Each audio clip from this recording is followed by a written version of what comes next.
येरमाळ्याच्या येडेश्वरी आई साहेबांना प्रामुख्यानं 5 दिवस पडतात फूल लावण्याचे. तर तुम्हाला मी ते स्टेप बाय स्टेप सांगतो कुठले कुठले. तर सोमवारी फूल लावलं जातं देवीला पहाटे सकाळी.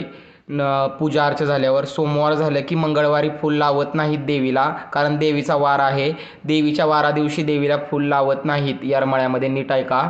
सोमवारी लावतात, मंगळवारी नाही, बुधवारी लावतात, गुरुवारी लावतात, शुक्रवारी परत लावत नाहीत, परत शनिवारी लावतात आणि परत रविवारी लावतात.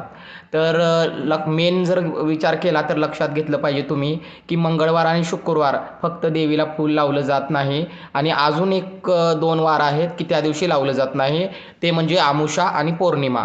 तर आमुषा, पौर्णिमा आणि मंगळवार, शुक्रवार हे दिवस सोडता बाकी इतर सर्व दिवशी येडेश्वरी आई साहेबांना कौल म्हणजेच तुमचं जे काय शंकेचं फूल असेल ते लावलं जातं आणि तुमची शंकेचं निरसन येडेश्वरी आई साहेब